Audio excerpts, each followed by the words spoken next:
Welcome back to another 90 Day Fiancé recap. Let's talk season 11, episode 2. And I really enjoyed this episode. Yeah, I really did. I don't know if it had something to do with the throuple not being on this episode, but by the end of the episode, I was like, oh, I liked this episode. How many times did I say episode? Let's talk season 11, episode 2. And I really enjoyed this episode. Yeah, I really did. I don't know if it had something to do with the throuple not being on this episode, but by the end of the episode, I was like, oh, I liked this episode.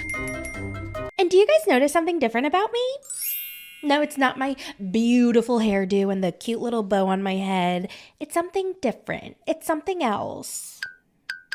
Yes, I am feeling so much better. I think I'm 90% better. 10% is the little dry coughs that I have, but it's really not bad. I am so thankful. And I'm sure you guys are so happy that you no longer have to hear me bitch and moan and complain about how sick I am. Are you happy? You're welcome. Now, without further ado, let's get into the recap.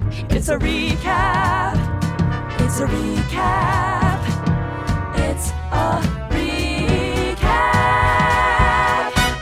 Now, remember in the last episode, Sarper had his interview. So after it ended, he walked over to Shekinah. He had a very concerned and very sad, serious face on his face. Wait, I meant to say he had a very sad and serious look on his face. Oh my God, Sarper, why do you look so sad, Sarper? What happened, Sarper? Tell me now, Sarper. Oh, Shekinah, life is so unfair because I am too handsome.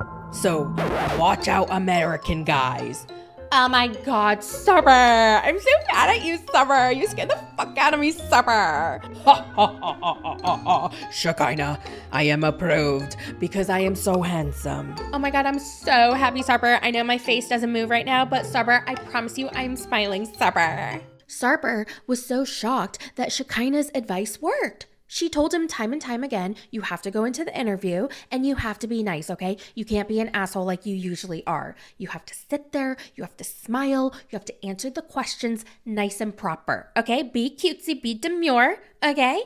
And so apparently he went into the interview and followed her advice. And then he made this teeny tiny joke at the right time about him being a professional narcissist. Because they asked him, what do you do for a living? And he was like, oh, I'm a professional narcissist. And they were like, oh, and he was like, oh, you know, they were laughing. It was cutesy. It was fun. And little did they know that he was not joking. And that, in fact, he is a real narcissist and a real misogynist, but a funny one at times. They asked me, what are you doing for a living? And I said, I'm a professional narcissist. The lie detector test determined you're telling the truth.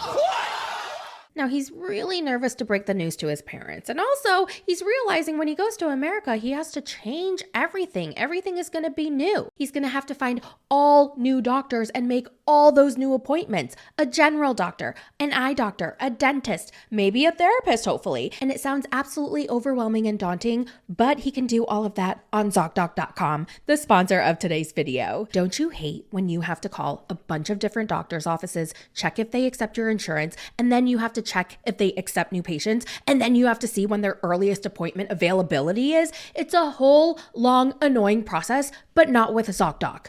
ZocDoc is a free app and website where you can search and compare different doctors from different specialties and book an appointment. It's super easy, convenient, and user-friendly. They have over 100,000 high-quality healthcare providers across every specialty. You can also filter them depending on your insurance, your location, and patient ratings, which is my favorite part, actually. You can see what real patients are saying about the care that they receive from these providers. You can also see the actual appointment availabilities, so you can choose a day and time that works for you. And ZocDoc appointments happen fast. I was expecting to have to wait at least 2 months, especially as a new patient, but I got an appointment within a week. And I was so anxious and stressed out about this particular appointment because I was getting my cookie checked. But this provider was so nice, so kind, and so patient, thanks to ZocDoc. So stop putting off your doctor's appointments. Take care of your health, anything you need from head to toe. Go to ZocDoc.com/mythoughts or click the link in my description to find and instantly book a top-rated doctor today. And thank you, ZocDoc, for sponsoring today's video. Now, Sarper has to break the news to his parents, but they don't even know that he had an interview, so they're gonna be double, triple shocked when they find out that he got accepted, approved, and he's moving. like real soon. He's really worried about how his parents are going to take it because in Turkish culture, the kids tend to stay with the parents, especially in their old age, to help take care of them. And Sarper is their only child, and their only child is going to move to a different country. But I don't really think they have much to worry about since they have their other family, and Sarper and Shekinah have the means and the luxury to travel whenever they want. But at the same time, I totally understand how he feels because where I'm from in our culture, it's very similar. But the thing is, we, the children, we do not feel like it's an obligation, like we're dreading it, like, oh, we have to take care of our old parents. We don't feel this way. I mean, I can't speak for everyone, but as long as you have a good relationship with your parents. For example, I love my parents. I have so much respect for them for everything that they had to go through to immigrate to this country. Like, I actually want to cry when I think about their struggles and everything that they had to do and go through for us, their children, for me and my sisters.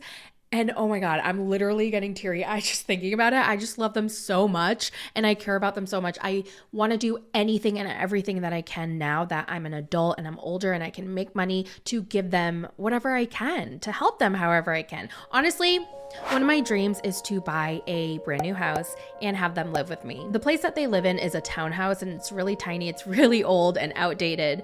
And so it's one of their dreams, like their American dream, to live in a house. And it would be my dream come true to be able to give that to them. But I don't really know if that's realistic to buy a house in this economy. I don't know, but that's why they call it a dream, right? And a bitch is gonna dream. So I don't know, it's just something I'm manifesting. They're over 70 and they have some health issues. That's the biggest concern of mine because for a while I cannot travel back to Turkey. Oh, shit. Never mind. He can't re-enter Turkey during the K1 process. I totally forgot about that. That's why in my other video when Gino told Jasmine, go back to Panama. If you want to see your kids that bad, then go back right now. Go to Panama. Now that hits different. That was a threat. The K1 visa is generally a single entry visa. So if you leave the United States before getting married, your visa is typically considered used and you most likely will not be allowed to re-enter the United States on that same visa. Therefore, you would jeopardize your immigration process. But once you're married, then you can apply for an adjustment of status to become a permanent resident. And once you're approved of the permanent residency, then you can leave America and then return and travel as you wish. Now, back to Gino and Jasmine for a quick second. Remember when Gino took forever filling out Jasmine's adjustment of status papers? He kept putting it off, and that drove Jasmine crazy. And then he didn't understand why it drove her crazy, but she was like, you need to fill that out and process it so that I can go see my children. And then now he's blaming her for not being whatever. If you want, go watch my last video. Because I actually ended up watching the last season of HEA that they were on, and it is mind-blowing how you could watch that season and see every little manipulative thing that he did and still side with Gino and blame her. I don't know. It's just wild. But anyway, back to Sarper and Shekinah. Now I understand why Sarper is really worried about his parents. That would be so hard for me to do. But I get you have to do it when you fall in love and then you want to be with your new family. Not a new family, but your next family, you know? It's sad, but hopefully the visa process will go smoothly and he will get it and then he can travel back to Turkey back and forth as many times as he wants. So they finally get to his parents' house to break the news and they understandably are shocked. They had no idea that he even had an appointment for the interview. And now he's like, yeah, I just went to the interview. I got approved and we are moving in a few weeks. But he tries to comfort them. He's like, we have 90 days to decide. We may or may not get married. Like, if I don't adjust to America and I don't like it there, I'm going to come back. So just think of it as a 3-month vacation, which honestly was kind of a good way to put it. But then the dad was like, okay, so how are we going to get to America so that we can get to your wedding? And he's like, I'm sorry, you won't. And they're like, what? And he's like, I'm sorry, that it's just impossible to get the visa. Side note, I loved how he was having this serious conversation and the parents were distraught and Shekinah was just munching on chips. Because that would be me. I would just be like, yep, oh, so sad. Size bir şey söyleyeceğim. Hayırdır? Şeyi biliyorsunuz zaten, K1'a başvurduğumuz zaman da biliyorsunuz. Evet. Ben size söylemedim ama...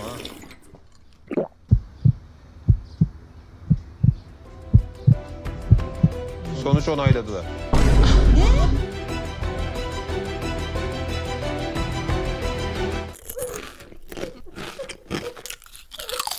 Anyway, his parents are very sad, but very understanding. They love Shekinah. They want him to be with her. Now let's talk about Stevie and Maddie. So Stevie's getting ready for Maddie's arrival, and she's a little worried about some of her quirks freaking him out. For example, she doesn't wear pants in the house. She likes everything to go back in its original place or she'll freak out. She tends to scream in her sleep because she has night terrors, and she falls asleep while she's eating. Ma'am, do you have narcolepsy? Who falls asleep while they're eating? Like, I'm just imagining someone eating a bowl of pasta and their face falls right into the pasta.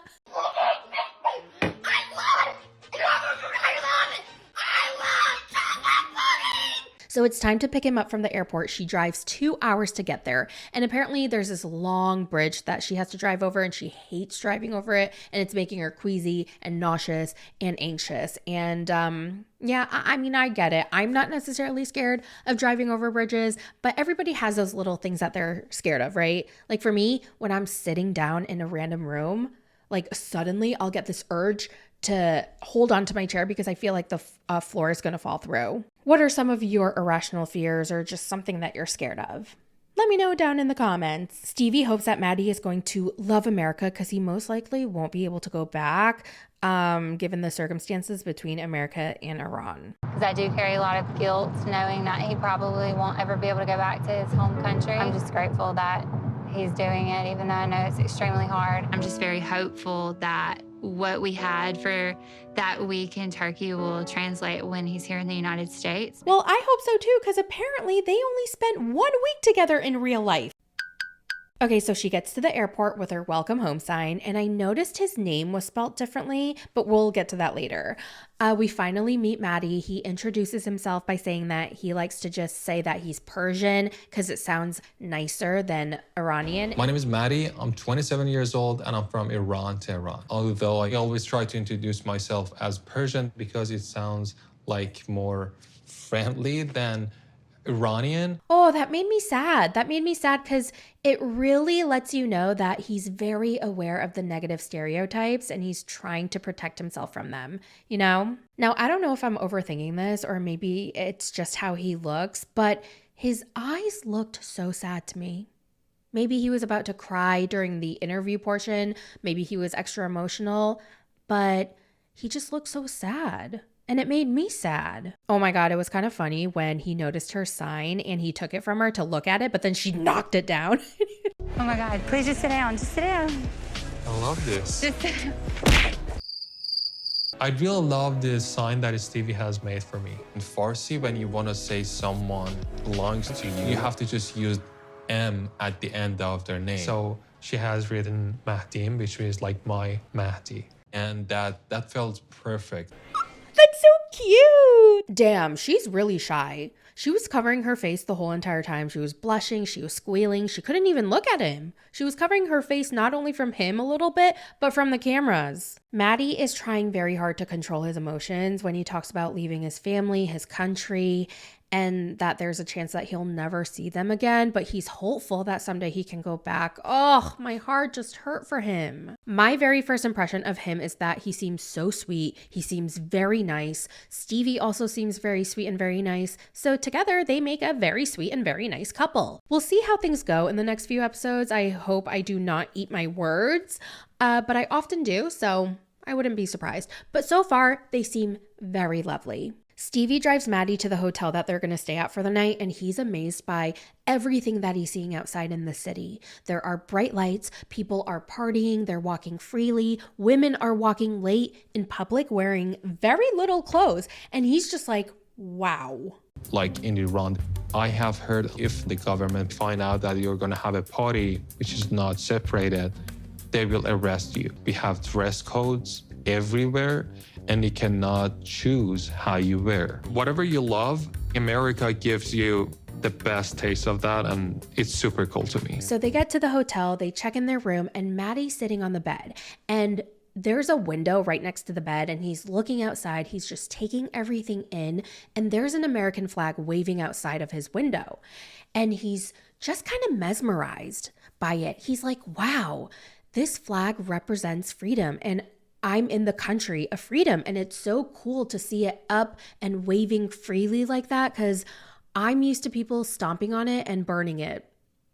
And then you guys, the look in his eyes, there's just something about his eyes that looked so sad. What is it about him that makes me just want to cry? I don't know if he's experiencing major culture shock and he's just trying to digest everything. I wonder if he's experiencing in real time that what he was taught about America is different than what he's experiencing in real time right now. Like, I don't know. You never know how America is portrayed in other countries. Just like how other countries are portrayed in a very specific way to us, Americans. And then sometimes we like go to the country and it's totally different. For example, okay, I don't want to get into it. Maybe I'll do it on my second channel. I'll talk about it on my second channel. Okay, so we learned that Iran does not have a US embassy. They actually got rid of it in 1979 after the Iranian Revolution. Maddie is having a very hard time with the realization that he may never see his family again. It's understandable. It's so heartbreaking. He's so sad. He asks Stevie if she's willing to let him go back to Iran, knowing that there's a chance he may not ever be able to come back. And that is only if Iran even lets him back in the first place. And Stevie's like, well, if that's what you want, I mean, I'll be extremely sad, but I'll never stop you from doing what you want. And I thought that was a sweet response. I'm excited for the next episode where he gets to really explore outside of where are they? I can't remember what city they're in, but he just seems to be shocked with everything. And I think it's going to be really entertaining and really fun to watch. Next, we have a new couple, Greg. He's 35, baker from Long Island, New York, and his fiance is Joan from Uganda. People really love this, you know, the slapping. People actually pay me extra to slap their dough a little bit more, you know, spank their bread a little bit more, you know what I'm saying? Oh, okay. What else do you spank, Greg? Greggy boy? Gregory? He comes from a big, loving Italian family who loves to eat and cook. So basically what he would do was he would cook, he would eat, he would bake, he would eat, he would cook, he would bake, he would eat, he would eat, he would bake, and so on and so forth. And that's how he became almost 500 pounds. I used to be like 480 pounds. It's insane. I couldn't even tie my shoes at one point. It was so bad. And seeing that every day finally just pushed me to the point where I wanted to lose weight and just get rid of this and feel better. Between 2017 and 2019, I ended up losing around 200 pounds. Losing weight actually inspired me to just, you know, redefine myself and figure out who I was. How did he do that? Someone teach me. I think he's a cutie patootie. Am I blind? His fiance's name is Joan. She's from Uganda, and you might be wondering, how did they meet? Well, first, he actually met another guy on a plane who was from Uganda who owned a safari company. They ended up talking for 6 long hours on that flight, and that guy ended up inviting him to Uganda, and Gregory was like, bet. So he made his plans, he went, he got there, he checked into the guest house, he saw Joan right there and then, and it was love at first sight. They hung out a bunch, they chatted, but his trip was over and they didn't exchange contact information. So when he got back home, he was thinking about her all the time and he was regretful. He was like, why didn't I get her Insta handle? He was so sad. And he thought he was never going to talk to her again. But then one day, ding, he got a friend request and it was from Joan. He was like, oh my God, thank God she found me. But how did she find me? But who cares? She found me. And the rest is history. He went back to visit her and then he proposed and now she's coming to America. Here's a little fun fact. He lives with his mother. So right now, my current living situation, I'm living at home with my mother. And you know what? I don't really blame him, especially in this economy. Like more and more people are living with their parents for longer. If you have a great relationship with your parents and if they want you to live with them, I think it's fine. As long as you're working towards something while you're there and you're also helping them. Now, it's different if somebody's living with their parents because they don't want to do anything else with their life. Like they're kind of useless. They don't want to help their parents. They don't want to help themselves. They don't want to do anything. But if you want to save money, this is temporary, you love your parents love you both benefit from living together, you're working hard towards something else, I think it's a wonderful and a luxury that not many people have to be able to live with their parents. Then he talks about how starter homes in his area are about $500,000 where he lives, and he just simply cannot afford it right now. Totally understandable. I honestly don't know how people are buying houses. Like, how are you buying a house in 2025? Joan kind of is a little skeptical about it. You know, she obviously wants her own place. She wants a place that we can have privacy for ourselves and just be ourselves together. But I'm hoping she's cool with the fact that we're possibly going to be living there for a year, up to 2 years. Now, while I'm understanding of Greg's situation, That sucks for Joan, because I do not want to be living with my boyfriend at his mother's house with his mother. I don't care how awesome she is. I don't care how close we are. No way. No, thank you. No, thank you. No, thank you. Honestly, I like Greg so far, but here's where I'm a little concerned. I couldn't tell if he's been living with his parents this whole entire time or if he was on his own at one point and then he had to move back in with his parents for a little bit of help. Because when you have a little time of being on your own, that's when you learn responsibilities. You learn how to cook, you learn how to clean, you learn how to organize your place, okay? And you keep it nice, tight, and right.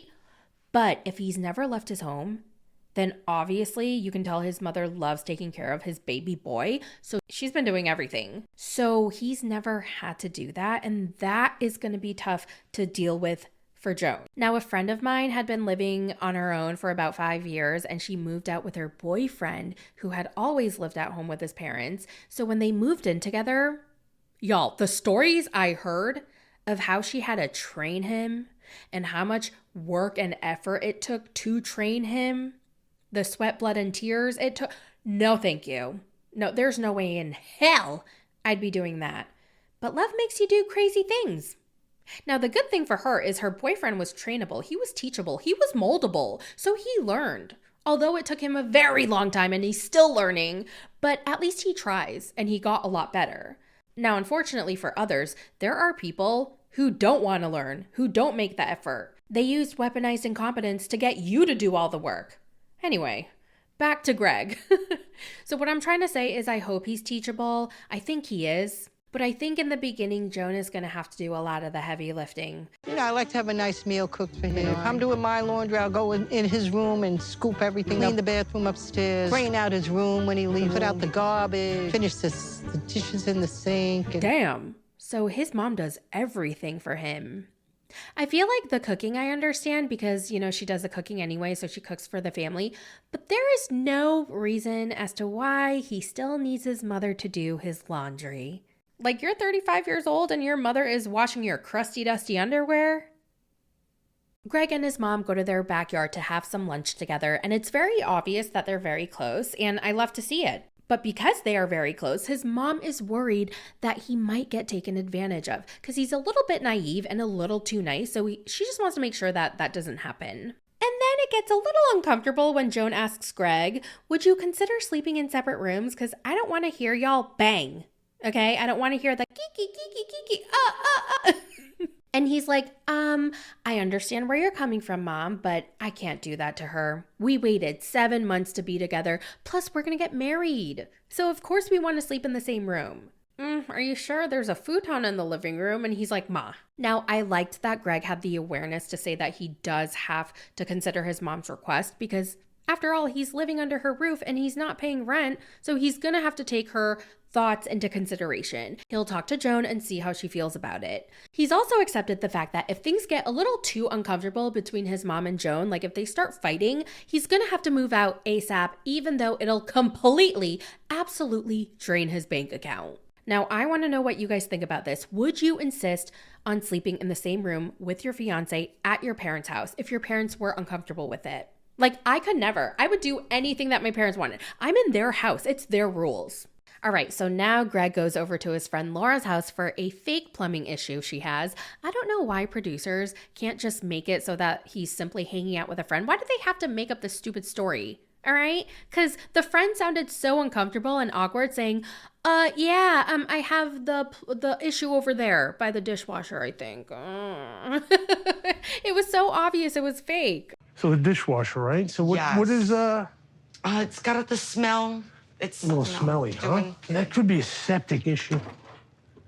So they catch up, they talk about Joan. He lets us know that she's in charge of a nonprofit there. She's very educated and her life in Uganda is actually great. So by bringing her to Long Island, he's afraid that she's going to feel like she's been downgraded and that she's not going to like it there. I think she's in for a rude awakening coming here. But you know, he'll get there when he gets there. He doesn't want to worry about anything until the bridge comes. He'll cross the bridge when he gets to it, or whatever that saying is. Lauren asks him, are you going to be able to move out if Joan and your mom don't get along? And he's like, I'll get there when I get there. Okay, what are you going to do about your job and finances? I'll get there when I get there. Everything is I'll get there when I get there. So Laura's like, Greg, you're my friend, so I'm telling you this because I love you. But you need to grow up a little and you need to start dealing with things right now. Stop saying, I'll get there when I get there. You need to start planning now. I just never really took my life serious, I guess, in the fact that I need a career, I need to do this. I guess I'm kind of stuck in that young mentality my entire life. Try to start thinking a little bit more in today and not always, I'll get there when I get there. You need to grow up a little bit. Which I absolutely agree with. And he agrees with it too. He's like, okay, I guess I've gotten a little too comfortable at my mother's house. And listen, I try to decide. I was like, I hope he's not a culty 2.0, but I don't think he's going to be because I already like him so much more than I ever liked Colty on his very first episode. Also, I like his mother a lot more than I liked Miss Debbie. Moving on to Mark and Mina. Mark is baby-proofing his house very last minute before his wife and baby arrive. Hi, Mina. I'm 24-year-old. 3. I'm Mina. J'ai 34 ans. Girl, you did not try to pull that. J'ai rencontré beaucoup des hommes. Ils pouvaient me donner tout ce que je pouvais avoir comme une princesse. But I'm so excited she speaks with a French accent because I've always wanted to try the French accent. Bonjour, comment ça va? Je m'appelle Beau. Enchanté, s'il vous plaît. Merci beaucoup. Oui, oui, oui, je voudrais un macaron et une baguette.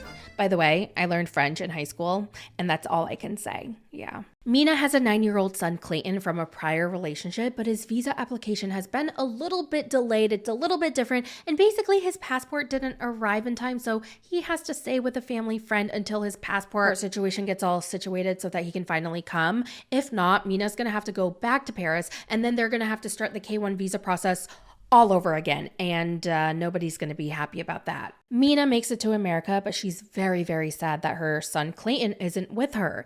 Oh my God, when she talked about how her son thought she was choosing the baby Maria over him and that he was being left behind because he didn't understand this whole process, like why they were moving without him. Oh, it broke my heart. C'est de laisser Clayton avec ma sœur à Paris. Ça m'a vraiment déchiré le cœur. My son Clayton, he said, yeah, mama, you go now to USA. I hope you come back for me. You don't lose me. I said, no, never. He didn't say, maybe just you prefer Maria. I said, no, I think I lose one more part to my life because I'm not complete now. Oh my God, I was so sad for Clayton, and I was also so sad for Maria, because clearly she doesn't want to be in this position. This was so heartbreaking. By the way, I'm very curious to know, do you guys consider this as Mina abandoning her son? Let me know down in the comments. All right, so Daddy Mark flies his girls home, he makes a landing, and the little girl is not fazed at all. She's just like, cool. Mark gives Mina a tour of his house. It's very big, but you can tell that a man lives there alone. It definitely needs a feminine touch, desperately. She's able to see all the rooms, and she notices that there are family photos everywhere, including his ex-wife. And she's just like, okay, this is awkward. I'm the new wife, and now I just have to look at pictures of the ex-wife. So after seeing the entire house, Mina's like, damn, there's a lot of things I need to change because everything looks so dated, so dull, and so old and ugly. Well, I added the ugly. Well, I added all the adjectives, actually. Mark's like, how do you like it, dear? And she's like, je ne sais pas parce que everything looks so old here. And he's like, well, you just got here. Just give it a chance. New Hampshire is actually great. And Maria's like, I don't know. I'm young. Maria's young. This place is really old and looks so boring. And listen, coming from Paris, I mean, I've been to Paris one time in my life. I understand where she's coming from. New Hampshire looks bleak, it looks dull, and it looks depressing. Okay, I'm a New England girly, so I know what I'm talking about. I'm from Connecticut. Coming from Paris, Connecticut, it's a little depressing. Last but not least, we have Jessica and Juan. They arrive at their hotel with 3 kids. They checked into their double room, and Juan is exhausted, and he thought he could just fall asleep right away, but the kids are kind of energized. That must be wild, going from having no kids in your life to immediately having 3 kids the next day for the rest of your life. The next morning, Juan and his baby are kind of bonding. You could see him talking to him and just like kissing him, and I thought that was cute. But then they get in the car and the baby starts screaming and crying. Next stop, Wyoming! Next stop, Wyoming. Oh no, not again. Hopefully driving makes him calm down. Wyoming away first. So far so good driving. I don't know what it is, but as cute as the baby is, as soon as they start screaming, I just kind of want to chuck them. Oh my God, I'm totally joking. I don't actually want to chuck them or throw them. It's a figure of speech. Calm down. So Jessica drives everyone home and he looks outside the windows and there's nothing to look at but cows and grass. A moo moo here and a moo moo there. Here a moo, there a moo, everywhere a moo moo. How fun. Jessica teaches Juan how to play I Spy, and oh my God, that brought me back. That really brought me back. I'm pretty sure everybody played I Spy during a road trip, right?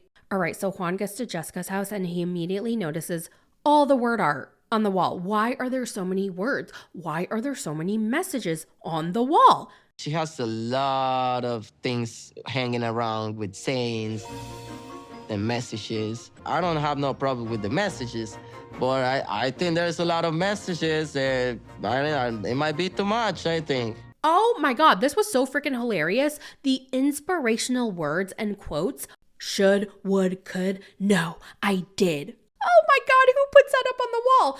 And then there was another, there is always, always, always, always something to be grateful for. Gather, together, give thanks.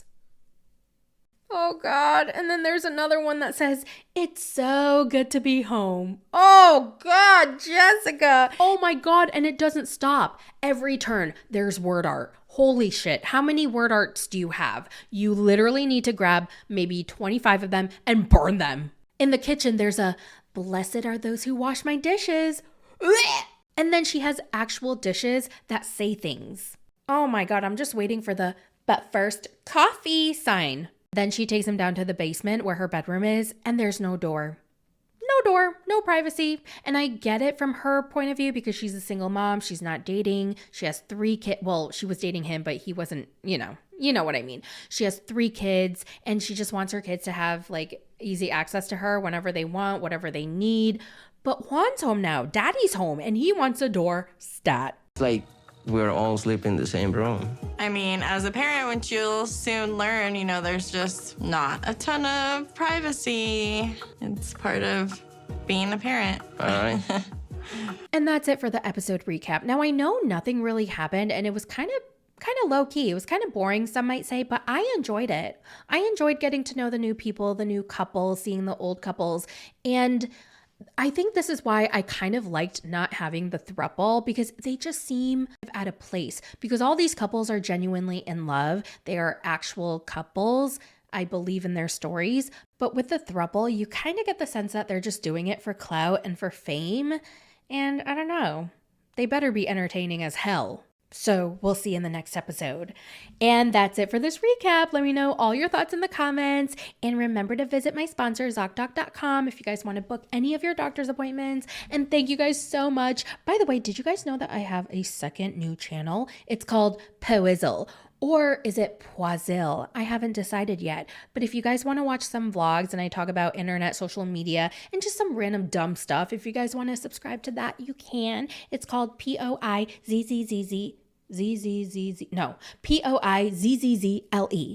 Thank you. I love you guys so much, and I'll talk to you in the next one. Bye. It's a recap. It's a recap. It's a recap.